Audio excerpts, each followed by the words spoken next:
It's the ITV News.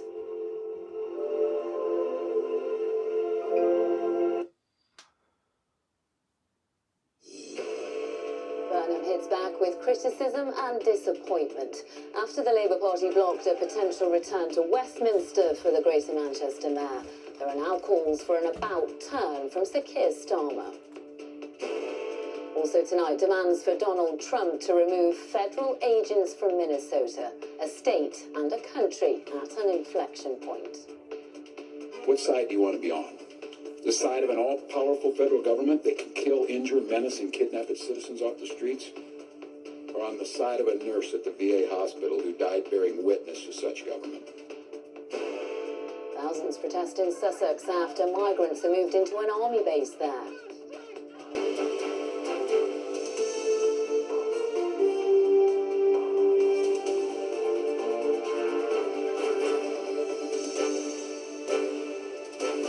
This is ITV News with Lucy Watson. Good evening. Andy Burnham is fighting back tonight after the Labour Party blocked his bid to return to Parliament. The so-called King of the North has described his disappointment at the decision and criticised the party for telling the media before they told him. His exact words were, "You would think 30 years of service would count for something. Sadly not," he said.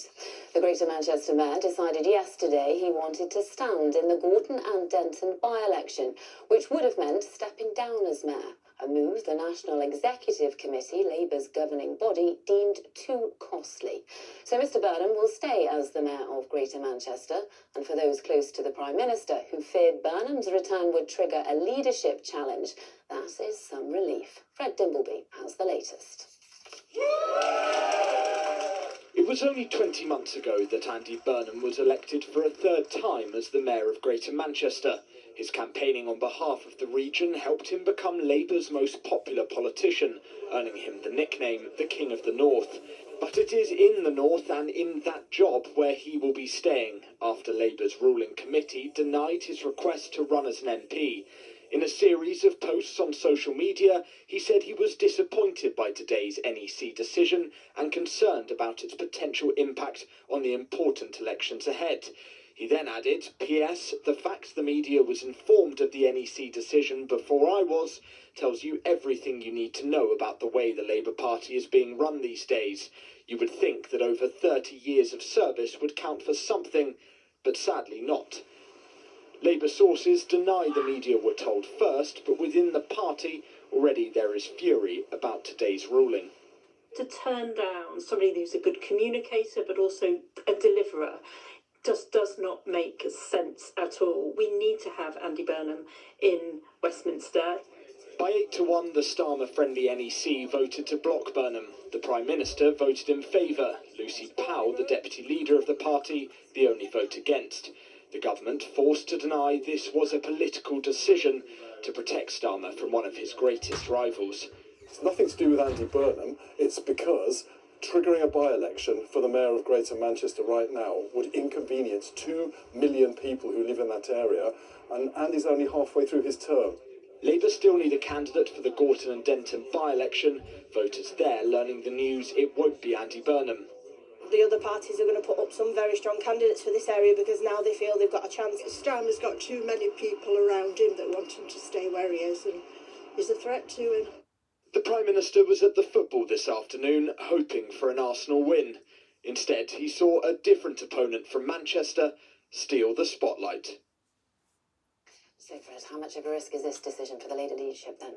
Well, it really is a high-stakes moment, both for Labour and for the Prime Minister. There is a lot of anger among MPs tonight. They accuse the leadership of weakness and cowardice. Clearly, those around Keir Starmer, though, decided that the risk of this backlash was worth the reward of keeping Andy Burnham out of Parliament, where he could be a troublemaker. But look, Andy Burnham has pointed to this point in his comments tonight, that if Labour now go on to lose this by-election, the blame will be laid squarely at the door of number 10 at the feet of Keir Starmer, and he will have to defend this decision amidst what will be an almighty row. Fred, thank you very much.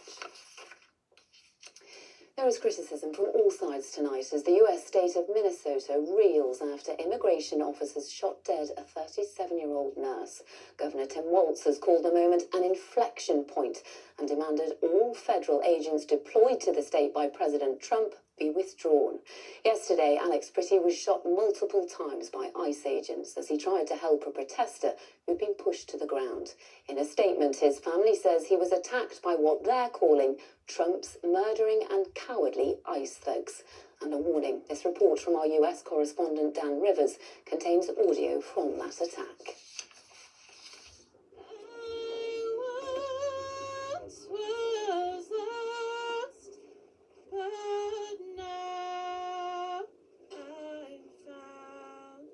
Once again, Minneapolis is in mourning.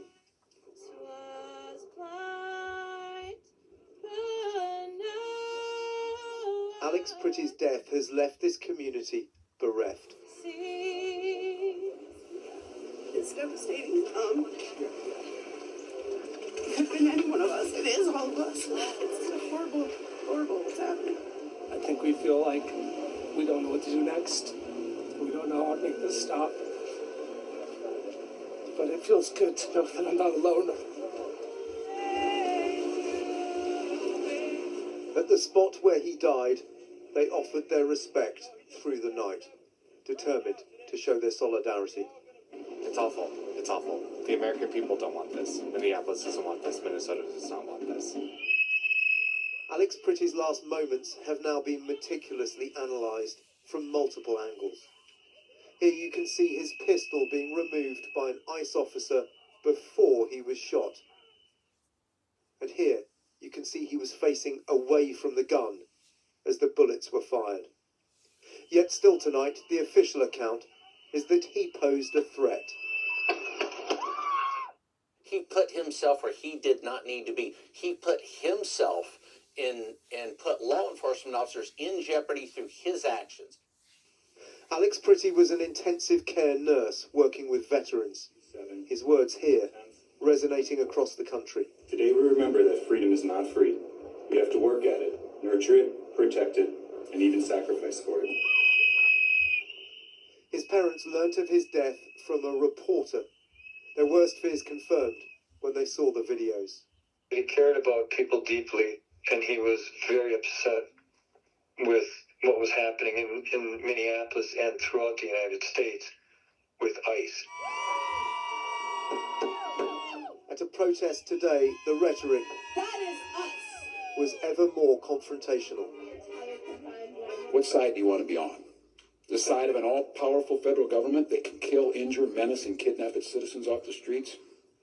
Or on the side of a nurse at the VA hospital who died bearing witness to such government? The city where George Floyd's murder sparked worldwide outrage is now once again contending with profound tragedy. Coming so soon after the shooting of Renee Good in her car earlier this month, Alex Pretty's death is making many Americans ask if Donald Trump's immigration crackdown is coming with an unbearable price. And Dan, in the last few hours, we've heard from the Obamas.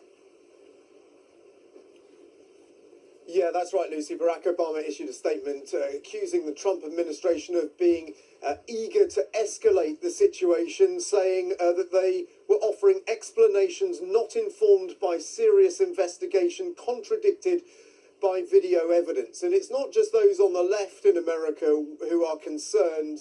Prominent right-wing commentators, a few have come out as well, been critical of the Trump administration's handling of this. And also the National Rifle Association has also come out and expressed its concern, bristling at the idea that Alex Pretty was in some way asking for trouble by bringing a legally held firearm to a demonstration. They say that right is enshrined in the Second Amendment of the Constitution, and they are very wary of any attempt to infringe on it. Dan in Minnesota, thank you. Back here now, and thousands of people were on the streets of Crowborough in East Sussex today protesting about migrants being moved into the town's former army base. 27 asylum seekers were relocated to the barracks on Thursday, and a further 500 are set to be housed there in the coming weeks. From Crowborough, Sam Holder reports.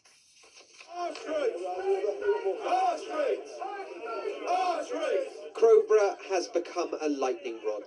The government plans to move 500 migrants to a former army barracks in this small town in Sussex. It's now the epicentre of anti-migrant protests. The crowd, a mix of seasoned, self-described patriots who've taken part in marches across the country, and locals for whom this is a first. It's all about the safety and security of people, really, and changing the whole face of Crowborough. And why are you concerned specifically? You talk about safety and security. What makes you concerned about this? Because we don't know the background of these people and where they're coming from, and they're free to roam. I want to be really clear, this is not about race.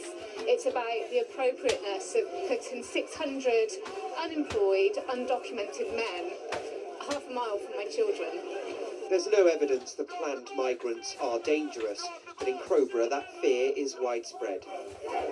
The irony is that this is part of the government's plan to move asylum seekers out of hotels, which has been a controversial policy, into cheaper, less comfortable accommodation like army barracks. And the government isn't backing down.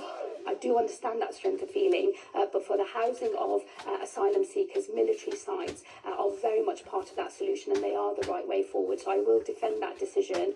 On Thursday, the first 27 migrants moved in. Despite the protests, it looks like hundreds more will follow. Sam Holder, ITV News, Crowborough. The Home Secretary says a new national police service will free up local forces to tackle everyday crime by taking over responsibility for counter-terrorism and fraud. Shabana Mahmood insists that creating the British FBI, as it's being called, is not a cost-saving exercise, but is about creating a new policing model for England and Wales. 86 people have been arrested after a group of protesters trespassed on prison grounds at Wormwood Scrubs. The group was supporting a prisoner on hunger strike linked to the Palestine Action Group. And the King says he is pleased and proud of the Prince's Trust he set up as the organisation celebrates its 50th anniversary. During that time, the charity, now called the King's Trust, has helped more than 1.3 million people into employment. The King says he will continue to support disadvantaged young people. The race for the Premier League title took another twist today, with leaders Arsenal beaten at home by a rejuvenated Manchester United. Arsenal do stay top, but the title race tonight is far from over. Here's Chris Scudder. Not quite déjà vu for Arsenal, but their fans will be worried tonight. A win would have taken them 7 points clear at the top, and few would have bet against that when Lisandro Martinez's own goal put the Gunners one up. Twice since Michael Carrick took caretaker charge. The Arsenal fans have seen their team blow title chances in the past couple of seasons and prayed for an equaliser. But if that was a scramble, this was cut from the scrapbook of the most glorious Man United moments. Mateus on the night. Chris Scudder, ITV News. Well, that defeat for Arsenal this evening means they're only 4 points ahead of both Manchester City and Aston Villa, who were 2-0 winners at Newcastle United this afternoon. Emi Buendia with another great long-range goal. And that's it for tonight. Susanna and Ed are here from 6 tomorrow morning with Good Morning Britain. But tonight, from all of us here, good night.